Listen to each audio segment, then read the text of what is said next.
It's time to get inside the Giants Huddle. Let's go, let's go, let's go. On Giants.com. I like it, I like it. And the Giants mobile app. Boom, give me some juice. Part of the Giants Podcast Network. Let's roll. Welcome to another edition of the Giants Huddle Podcast, brought to you by Citizens, the official bank of the New York Giants. I am John Schmeelk.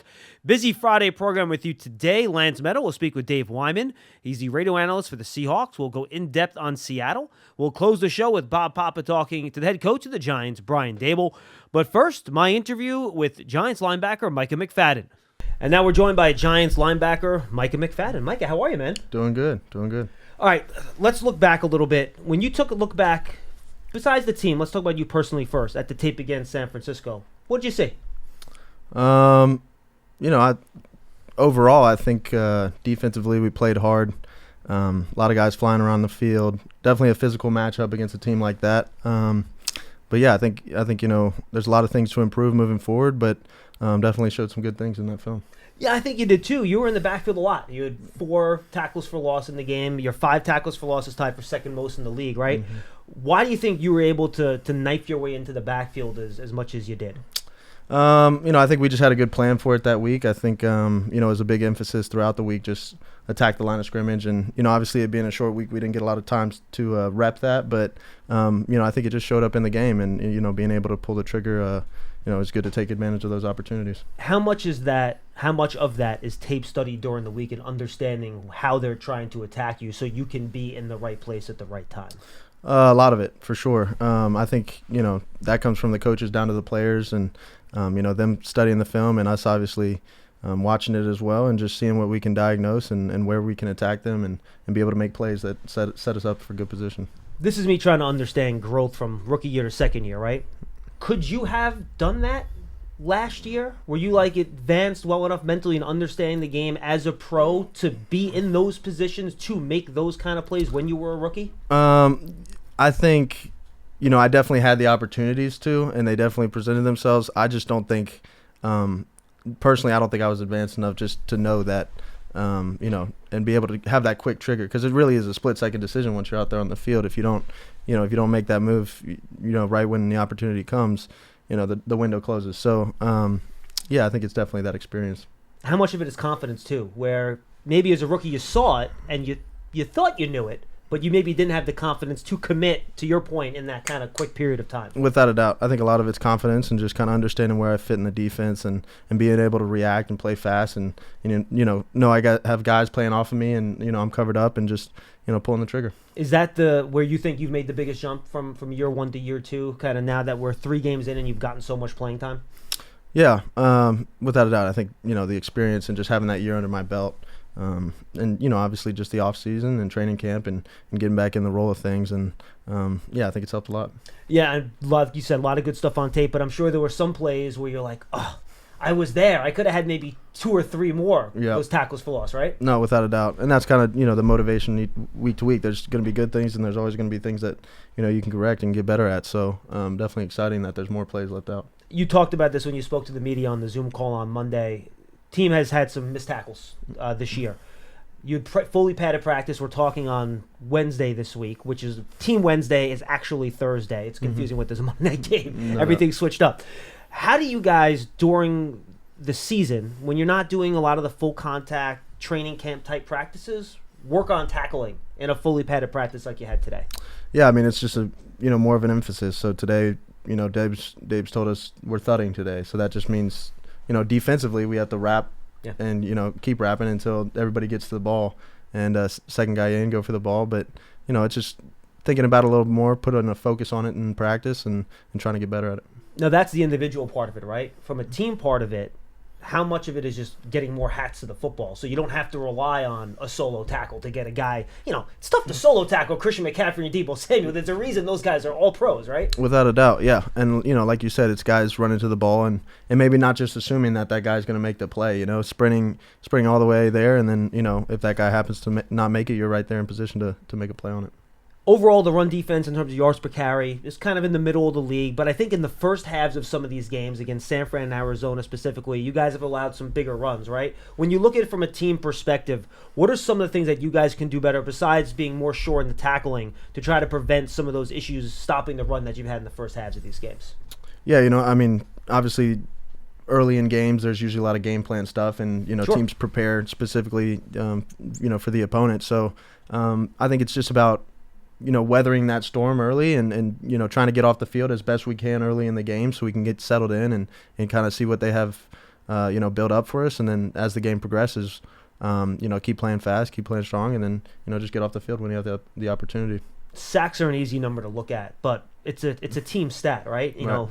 I've seen Dexter win a dozen matchups against an offensive lineman this year, but the ball's out before he can get there, right? So he wins, he does everything he could, but the sack doesn't come. So as a team, what can you guys do to try to turn some of those wins up front and pressures into sacks? Yeah, I think it's for us specifically as linebackers, just kind of getting in those windows a little bit more. That's definitely been a focus for us, and getting depth in our drops and being able to get in that quarterback's window and his throwing vision. And then, obviously, like we said, the pressure's going to get there, and we can make plays that way. But I think it's just, collectively, kind of tighten up all the little details and correcting the little things, and that'll lead to us making big plays on the field. Same type of theory for getting takeaways as well. You just got to keep doing what you're doing, and they'll come. No doubt, yeah. Obviously, you want to put a major focus on it, and that's punching at the ball or sprinting to the ball for tips and overthrows, or sure. Just trying to get around the ball. That creates those type of opportunities. So continue to do that. And that works hand in hand for getting around the ball for tackles, right? So I guess that just getting more bodies to the ball is kind of a big deal. But at the same time, is there a worry if you're trying to punch out the ball? Maybe you're not getting the guy down as quick. So is there a balance there between trying to get the ball out and trying to secure the tackle? Without a doubt. I think, something we say is first guy make the tackle, second guy get the ball. So, yeah, makes sense. You obviously first mission is get the guy on the ground. Second objective is get that ball out. All right, let's talk about the Seahawks here coming up. Really explosive offense. What are some of the things that stood out to you when you watched their offense on tape this week? Yeah, no. They definitely got a lot of good players over there. Guys can hit home runs for them on the outside, and then obviously they got a really good back in Kenneth Walker. Yeah, so too good, and Charbonnet's not bad either. No, he's definitely runs really hard, and all those things we were just talking about are going to come into play this week for sure. Getting guys to the ball and getting really good running backs on the ground. So I think first and foremost it's stop the run, and then obviously get ready for everything else after that. So let's talk about the running backs quick, because I think Kenneth Walker is really unique. They'll design a run to go somewhere. He doesn't always take it that way. Yeah. He'll kind of hunt and pack. He'll bounce a lot of stuff. So as a linebacker, how do you kind of adjust to what you're doing when you're playing a running back that maybe isn't that one step and go, hit the design hole type of runner, but is instead maybe going to try to find his own room on a play in a more creative way? Yeah, I had the opportunity to play against this guy in college as well, and he's always kind of been that sneaky get outside back and get yards where you might not expect them. So it's definitely, we want guys attacking the line of scrimmage as always, and we always want to be able to make plays in the backfield. But at the same time, you got to be patient. If you're on the backside of a run, or if you're filling a backside cutback gap, you gotta be pretty sharp and make sure that you don't overrun him, because he can cut it all the way back and take it to the house that way. So yeah, I'm going to bring this back then to a prior question that I had, because you talk about trying to get off blocks and have everybody get to the ball. But if you're that backside guy, maybe you don't want to be super aggressive and try to go around your block to get to the ball, right? Because then you're leaving a gap that he can maybe find, right? Right. No, without a doubt. Yeah, that's definitely something we've talked about, and it's just about being patient and being smart and knowing the runner. I liked your answer about trying to fill windows in the pass game a little bit. DK Metcalf's a large human being. he probably weighs as much as you do as a wide receiver, without right? a doubt, yeah. He's huge. So he runs those slants. He tries to use those big body to make those plays. Tyler Lockett likes to run those little shallow crosses and stuff. As a linebacker, what are some things you can kind of look for on tape for hints or clues on route patterns and stuff like that, where you can get in some of those lanes? So Gino has to maybe hitch one or twice on some of those quick throws over the middle where he has to hold it, and that maybe allows you to get a sack. Yeah, I think the biggest thing for a linebacker is just, first off, getting depth and being able to get depth so you can have vision on the routes that come out, and then obviously have your eyes right. Take your eyes to the routes so you can see what's behind you first, and then be able to play the routes in front of you from there. So definitely an important part of our game this week, and something we definitely got to lock in and hone in on this week. So excited for that opportunity. Final question. Their offensive line is a mess. They've had a bunch of injuries. Guys are in and out. I don't think we even know on this recording on Thursday who's going to play in this game on Monday night. So is it hard for you to scout necessarily individuals then when you look at the offensive line? Or are you looking more at the unit as a whole and their scheme? How do you do that when you're maybe not sure who's going to be where at any given game when you're facing an offensive line like that? Yeah, without a doubt. I mean, I think, you kind of look at them as a whole and see where we can attack them that way and, draw up things to win and have our best players win. And I think that's what it's going to come down to is just, creating one-on-one matchups for our dogs up front and, fill in and blitzing when we have the opportunity on the back end. But yeah, it's definitely attack the line of scrimmage and get after them when they're in that pass game. You mentioned Kenneth Walker. I imagine you also faced Jackson Smith and Jigba at some point, right? In your college career? Yeah. Pain in the butt, right? Good player? Yeah, no, without a doubt, for sure. Yeah. He always had pretty good games against us. And it wasn't just you guys, by the way. Yeah, no. It was like every week that guy was going off, so he's a great player. Micah, good stuff, man. Appreciate the time. Best of luck Monday night. Appreciate it. You're ready for a change. Payday comes early with Citizens, so go to that retreat. New You moves to the country. Now you're raising goats and launching a lifestyle brand. Are you ready for all that life brings? We thank Micah McFadden for joining us. The Giants Huddle podcast is brought to you by Citizens, the official bank of the New York Giants. From game day to every day, Citizens is made ready for Giants fans with insights, guidance, and solutions. Learn more at citizensbank.com. All right, now we turn our attention to the opponent this week. Our very own Lance Medow had a chance to talk to Seahawks radio analyst Dave Wyman. The Giants and Seahawks collide for the second straight season after they met in Seattle in Week 8 last year. This time around, it's in East Rutherford, New Jersey on Monday Night Football.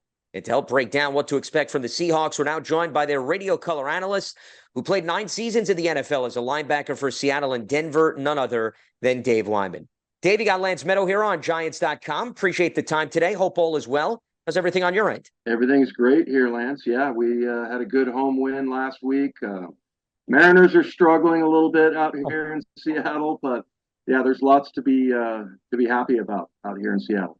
Absolutely. So let's jump into the Seahawks. And one of the biggest storylines last season, Dave, was Geno Smith, who won Comeback Player of the Year. Very impressive and efficient campaign. And it seems as if you look at the numbers, you look at the production.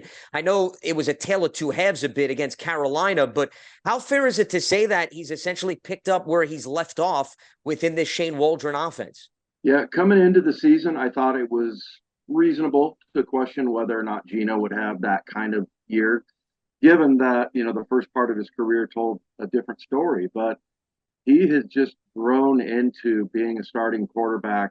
Everybody's on their own schedule, took him a little bit of time, but he's just so composed and poised. And I think for Geno, one of the things that is a big challenge for him is that, he's kind of a fiery guy. He's got a temper, and he has been able to be, to calm himself down. And, you mentioned the first half, they couldn't get anything going. They got sacked twice. Geno threw an interception, which was his first one. And then the second half, they just, bided their time, and they were able to get the offense going.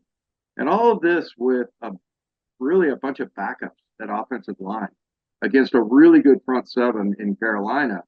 I think at one point there were 4 backups on the offensive line when Damian Lewis got hurt. So only Evan Brown was the consistent starter the entire time. So to be able to get that going in the second half, kind of hanging in there with the offense, I thought they didn't do anything different. I think they just stayed at it, and then they started to get some touchdowns, and a lot of it had to do with Geno and his composure. Dave, I'm glad you brought up the game of musical chairs, as I like to call it, on the offensive line, because that's essentially what Seattle has been going through, because Giants fans can relate. They've been down Andrew Thomas. They've been down Ben Bredesen, their entire left side of the offensive line for these last 2 games, yet the production has suffered and struggled as a result. But as you just mentioned, the Seahawks production has pretty much stayed steady. What do you attribute to why they've been able to overcome offensive line issues, which is not easy for most teams in the NFL? Well, the older I get, the more I appreciate coaching. And that I think Shane Waldron, the second year guy, as running the offense, and then Andy Dickerson coaching the offensive line, I think they've just been well coached. And and Shane Waldron's starting to get kind of in a flow with play calling. And even though they had all those backups in there, they had some fairly complex formations and motions and things like that. So yeah, I attribute that to coaching, and then Gino's leadership really. And everybody just raves about Gino. Now he's a very quiet guy. I don't think I've ever talked to Gino. He just is. He's a very quiet dude, and he's just very focused. And I thought his leadership really, really showed up out there, especially in the second half when they, just stayed with it. Because if you're a starting quarterback and you're only getting field goals in the first half, and you've got this backup offensive line, and you've got a rookie at running back in Zach Charbonnet, a second-year guy in Walker, I could see where you would kind of lose faith. But I don't think it was some big halftime adjustment. I think it was just sticking with the plan and just trusting the coaching. You mentioned the two running backs, and they really bring something different to the table, each one of them. Walker already has 4 rushing touchdowns in 3 games, and we saw what Charbonnet could do. He ran over a few Carolina Panthers right near the goal line in the game against the Panthers. So clearly he's been showing his effectiveness, and he showed up immediately. How much have they played into the skill sets of those two, and how much do they complement one another in terms of really the physicality and power, Dave, that they bring to the table? Yeah, and actually Ken Walker is pretty powerful too. I mean, he can run guys over, but I've talked to a lot of the running backs, having been a linebacker in the league, and told them, hey, if you run a guy over, and Zach Charbonnet ran 2 guys over. One was a penalty, so it didn't count. But that still happened. That film still goes around the league. And so if you're a linebacker or a defensive back, you have those 2 guys coming at you. You don't know if they're going to run over you or they're going to put a move on you. And I think, the difference between them is that, it's kind of thunder and lightning a little bit. Charbonnet he's got some shape though, but he will run you over. And I love that. And then Ken Walker, he's more of a kind of a jitterbug. I mean, a lot of times Rabel and I will think, we were talking about this the other day calling the game, that there was a couple of times where you're like, oh, don't do that. No, you got to go north or south. And then all of a sudden he makes it work out. He breaks outside. And so kind of learning to trust him but there's lots of times where he'll stop in the backfield and he's still moving his feet, but Walker is, trying to find lanes there. And a lot of times you get tackled for a 1-yard gain or a loss. And he hasn't really had that happen. So kind of trusting him a little bit. And then Charbonnet is just getting going. So yeah, we'll see with those 2 young guys. I love that they're young guys. I love that they, spent 2nd round draft choices on them. And, I think that's the way to go at running back. One of the major issues for the Giants thus far over the first 3 games, Dave, has been missed tackles. They actually have 17 missed tackles on just run plays, according to Pro Football Focus. The reason I bring that up, and that's why I'm curious your perspective about maybe how Seattle could play off of that, is given the power and elusiveness of the 2 backs you just mentioned, that I'll even throw in DK Metcalf, who is also very good at shedding tacklers. How much of a problem do you think this could be for a Giants defense that is having some issues in the early stage of the season, wrapping up guys and bringing them down based on the skill set of those 3 guys in particular? Yeah, well, I mean, DK, again, he's just a freakish athlete. I know that gets said a lot, but I really like his demeanor too. I mean, he does get in some trouble every once in a while, but yeah, that physicality, I think, really it gets under the skin of opposing defensive backs. And then you got Tyler Lockett, who is just really shifty and always seems to find, the open part of the zone. So I really like their offense right now and what's going on. The other thing is their tight ends. Colby Parkinson, a kid out of Stanford who really was like a big, tall, wide receiver, has developed into a good blocking tight end. And they have a 3 tight end package where they're out there with those, and they're helping out a little bit with the backup tackles, Stone Forsythe and Jake Curran, as far as blocking goes. They'll give a little chip block before they go out into their route. So yeah, there's lots of weapons for Gino. I really like the tight end group with Will Dissly, and they didn't have him last week, but him, Noah Fant, and Colby Parkinson, I think they have 23 targets and 19 catches. So those are nice, easy throws. Plus you get, a formation where it looks like, you could run the ball. And then, the big physicality of DK Metcalf, the two running backs. I think they're in a good spot.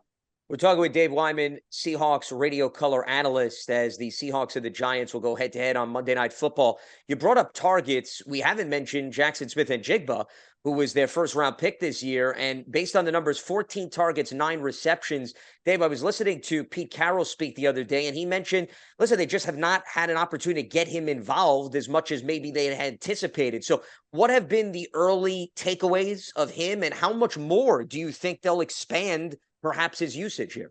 Yeah, I'm glad you brought him up because I kind of forgot about him, right? I mean, the number 20 pick, and they haven't really cracked him open yet. I mean, it's not like he's gotten a ton of targets or anything. And I think, he talked the other day about kind of a little bit of the frustration of, wanting to get going. He feels like he hasn't really gotten a rhythm.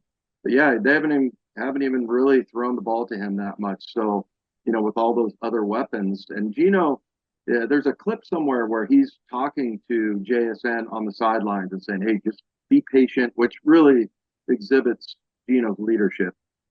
But yeah, I think he'll get going at some point. And that's kind of like that last year. I think it took Ken Walker a while to get going, and then he had 4 or 5. He had a game against the Chargers, ran for over 167 yards, and I think that was like game 6, 7 down the road. So I kind of see JSN, him developing that way. I think, they've got a lot of good rookies, Charbonnet being one of them, and JSN and Devin Witherspoon as well.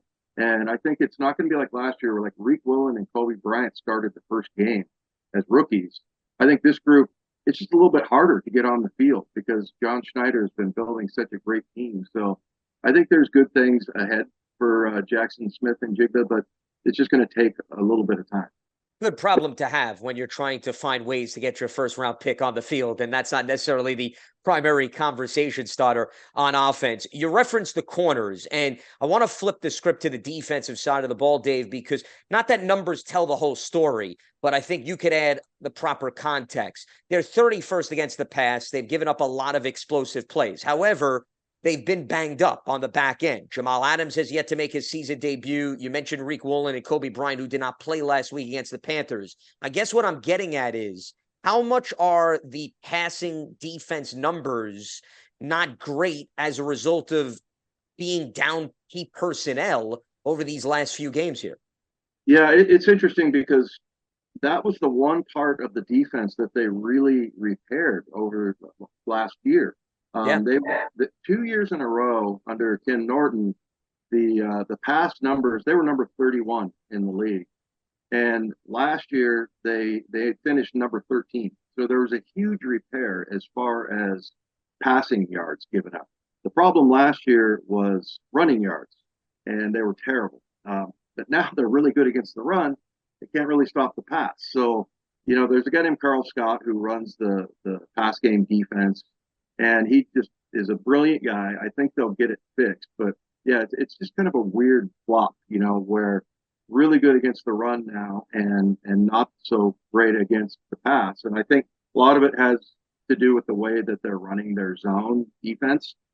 And look, people have been running zone defense since when I played and before that. And it's just a matter of executing it and being a little bit stickier, I think. I think also I see the linebackers not dropping to 10 to 12 yards. They're dropping to 5 yards. So there's a lot of crossing patterns open. So I think they'll get that fixed. But as far as, the injuries and things like that, yeah, I mean, Devin Witherspoon didn't play a whole lot.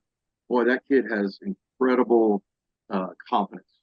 And, he's just very certain about what he does on the field. And defensive back-wise, you got like 10 guys who are very versatile, including Jamal Adams. Witherspoon can play inside and out. Kobe Bryant can play inside and out. Julian Love and Quandre Diggs. I mean, there's a lot of versatility there, but they've got 10 guys that are really good players, including big play Trey Brown, who got a concussion last week. He made 3 huge plays against Detroit on the road. So they've got the right personnel. I just think it's a matter of, if I could just identify one thing, it would be zone defense.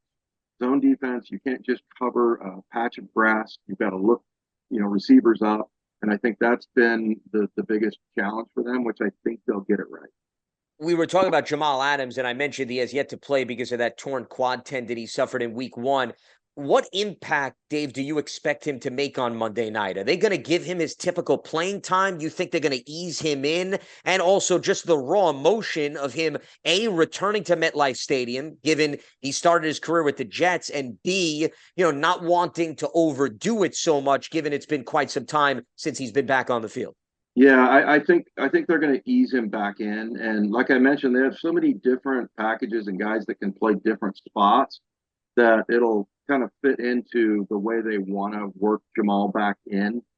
He's a fantastic football player. I mean, if we get the 2020 version of him, and there's been lots of talk, I know on my radio show, people are like, he's a bust. That was a terrible trade.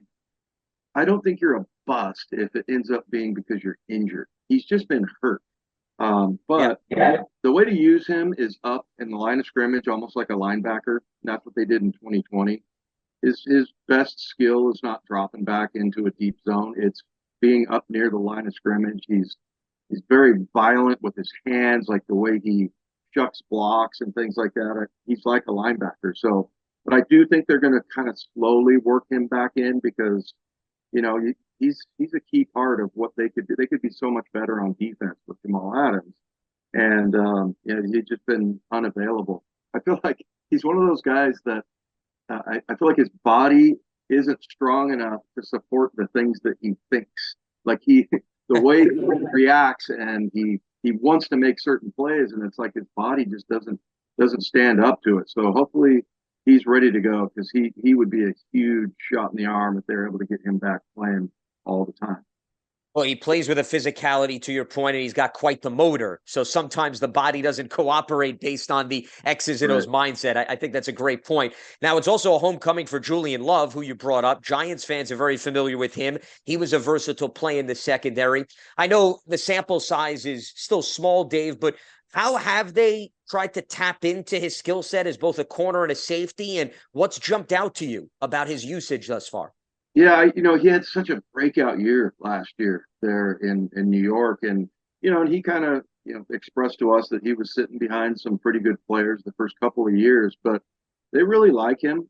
He's very versatile. He hasn't had a great year so far, but I think he looks very promising. I'm really looking forward to when he and Jamal Adams play together. And there's been a lot of talk about that maybe that will kind of get him going. And it's not like he's played poorly. It's just that, I thought he would have a kind of a breakout year like he did last year, and it hasn't quite been that way. But, he's just a very smart player. And yeah, it's kind of like the rest of the defense as far as pass coverage goes. It's just going to take a little bit of time for them to get into a rhythm. Now, as I referenced earlier, the Giants have had some movable parts in their offensive line, and Daniel Jones has been under a lot of pressure. We talked about the struggles on the back end of the Seahawks defense, but the front end has been very stingy against the run. And Jarran Reed is a guy that I think is a bit underrated, Dave, because, it's not that far removed from he had double-digit sacks one season, and then I know obviously he had to deal with some suspensions, but what's the pass rush been like for the Seahawks based on the first few games, and how much of a challenge do you think that front poses for a Giants offensive line that has some question marks right now?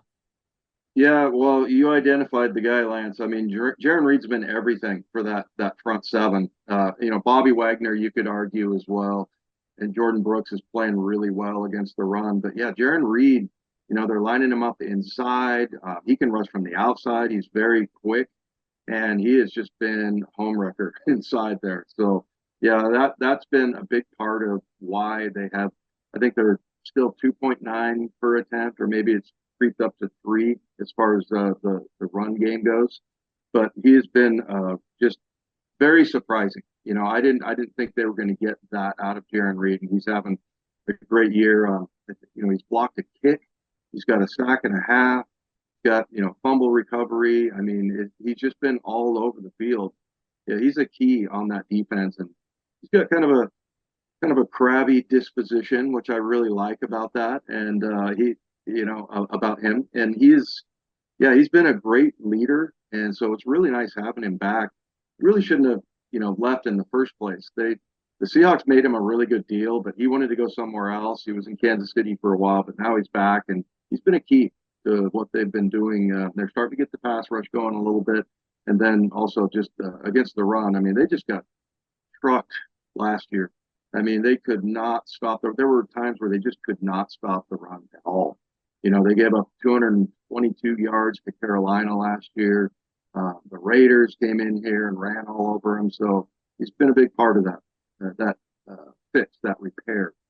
Yeah, one of their best rush defensive performances actually was against the Giants when the Giants visited the Emerald City. They did a nice job containing Daniel Jones and Saquon Barkley. It'll be interesting to see whether or not, of course, Saquon plays. The other thing that's brought up, Dave, in a matchup like this with Seattle coming to the East Coast, and you've been involved in these trips multiple times, is what type of an impact that has. But I think of this is a Monday night game. It's much later in the day. It's not an early Sunday start. How much of anything do you think that plays a role given the lengthy trip that the Seahawks have to entail here? Well, I used to always say that, like, when I played, I don't remember it being a thing. It's like, what time is it back in Seattle? I don't know. I just know it's kickoff here, So to me, I don't think it was ever a big deal. But there was a time early on in Pete and John's career here where the East Coast games were a real struggle.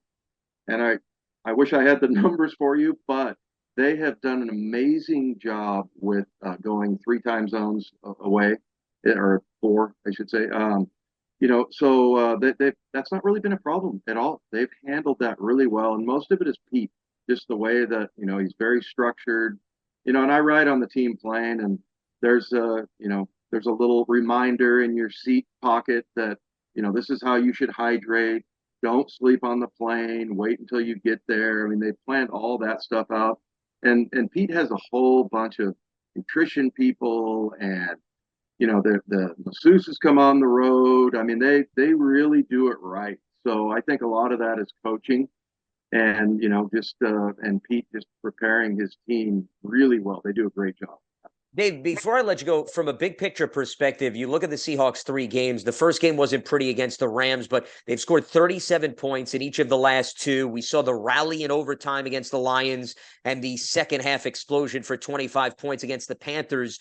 What do you, looking back, make of that Rams game? Was that the outlier and the Seahawks are more of the team we saw in the last 2, or it's still too early in your mind to really assess where this team lies? I am still, Lance, totally confused by that game. It was just so strange. And I guess the bad news is it kind of came away thinking, do the Rams have our number? Because it's always been difficult. And with Sean McVay. So yeah, I don't know. I don't know how to think about that one. They couldn't get any pressure. I felt like for Matthew Stafford, it was like running 7-on-7. There was never anybody in his face. He had big, wide open lanes. The defense was as bad as it's been in zone coverage. They had a rookie, is it Puka Nacua, I think is his name. He came in and he had a huge day. So yeah, it was confusing. It really was. And they played so much better the next week in Detroit. They still gave up lots of yardage, but they took the ball away.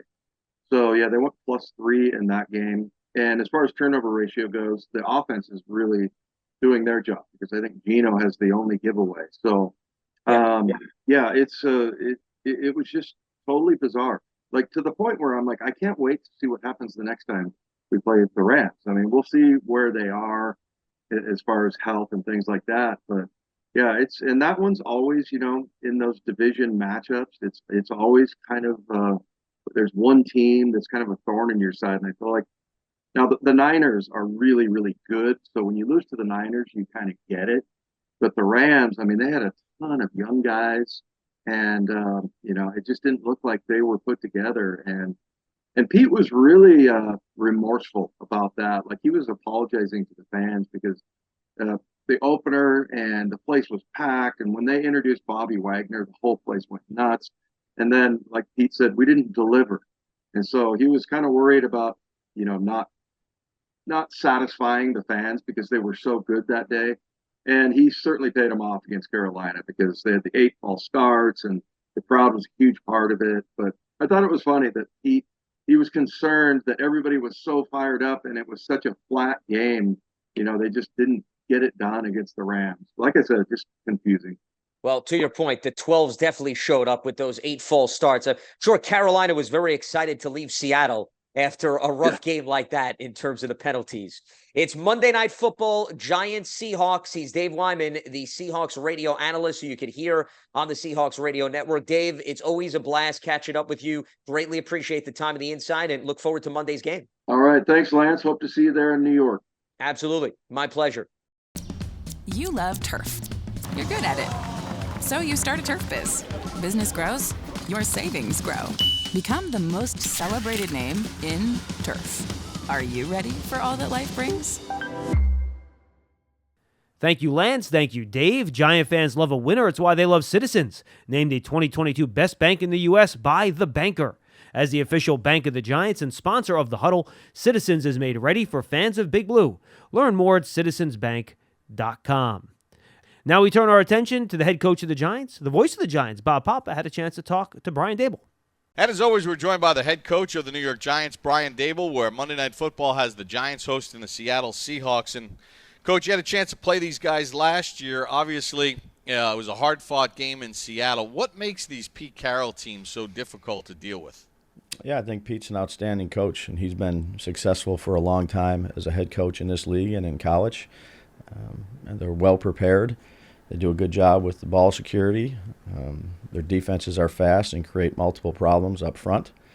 They got 2 good corners, young corners. They got a good runner. They got good receivers, and the quarterback, has really fit into this system well and has done a great job of execution. As you look at Geno Smith and you prepare for him for tonight's football game, if you go back to the start of last year, he's played lights out, 34 touchdowns, 12 interceptions. What is it about his game that makes him effective, especially operating in this system? Yeah, it looks like he's got firm grasp of it and control of it. He's an accurate passer.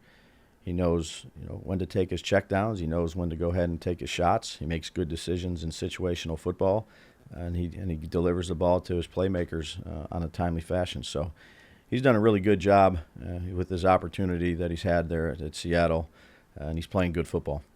Metcalf is obviously a very physical receiver. He's led their team in receiving yards in the first 3 games. You had a chance to go against Deebo Samuel in your last game. Metcalf is a guy that likes to use his body. What are some of the talking points that you use with your players in trying to defend a guy that's as physical as Metcalf? Hey, he's physical and he's fast. He's big, he's strong, and he's fast. So it's going to take all hands on deck to cover this guy. And I would say, Lockett is a very, very good receiver. Been very productive. They have a good mix of quickness, size, strength, and then you add Jackson to the mix, who is very productive at Ohio State. It's a very good receiving group. Yeah, and I would think that, being alert, there's death taxes and Tyler Lockett going deep on a shot at some point. They did it with Russell Wilson, and they seem to kind of be doing the same thing with Geno Smith. Is that a fair assessment when you think about Lockett? Yeah, I think it's more about Lockett than it is who's throwing it to him. He's a great route runner. He's very savvy. He's got excellent speed. He knows how to set defenders up, and he's been productive for a long time. And then Kenneth Walker brings a physical component to the run game. Just talk about what they try to do running the football. Is it an intricate run system, or is it like, hey, this is what we're doing, and we dare you to stop it? Yeah, I think every team has a variety of runs. They run outside zone quite a bit, but he can run any of the runs. He's an exceptional player at Michigan State. Transfer from Wake and productive there. Then he goes to Michigan State, and that's really where he, kind of took off. And he was a fun player to evaluate in college. Very, very productive. Can run any run that you ask him to run. He can bounce it. He can cut it back. He can stick it in there. He's a heck of a football player and a guy that we're going to have to do a good job of, setting edges and tackling and rallying to the ball with. And, Charbonnet is a young rookie player from UCLA who's a big body guy too, who they'll give the ball to. They have very good skill players.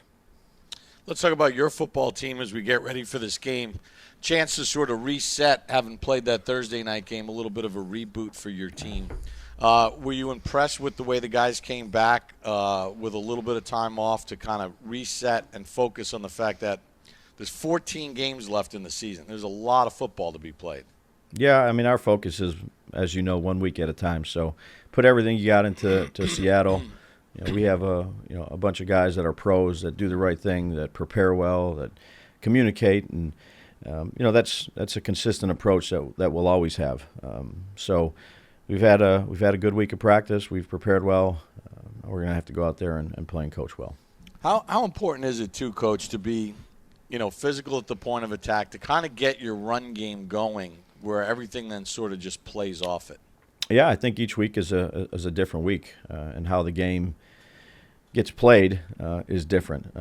So if you look at the 3 games we've played, they've all been a little bit different. You're down 33-0. You're going to have to pass the ball a little bit more. So, being balanced is important, but ultimately, if we think it's to throw the ball a bunch, then we throw it. If it's to run it, it's run it, and it's executing whatever the plays that we call in terms of the game plan and how we want to attack a team. Is this where it's important to have a quarterback that's pretty steady? And Daniel Jones' personality tends to be very steady and even keel. When you are struggling in certain parts of things and not able to get into that rhythm where you're not going to get these crazy frustrations? Yeah, I mean, that's the NFL. There's 3 teams right now that haven't had a loss. So you're going to face adversity throughout a season, whether it's the early part, the middle part, the end part. And it's important, I think, for everybody to stay level-headed, to work on the things that we can work on, and to improve throughout the week and then ultimately on game day. But you have to focus on the things you can focus on and control, which is just this week, and try to do the best you can getting ready to play this game. Coach, we appreciate a couple minutes. Best of luck tonight, as always. Thanks, Bob. Appreciate it. We thank Coach, we thank Bob, Lance, Dave, and of course Micah for joining us today on the Giants Huddle podcast. I am John Schmeelk. Thanks so much for being with us. Don't forget, you can find the Giants Huddle podcast on your favorite podcast platforms, giants.com/podcast, or just go to the Giants app.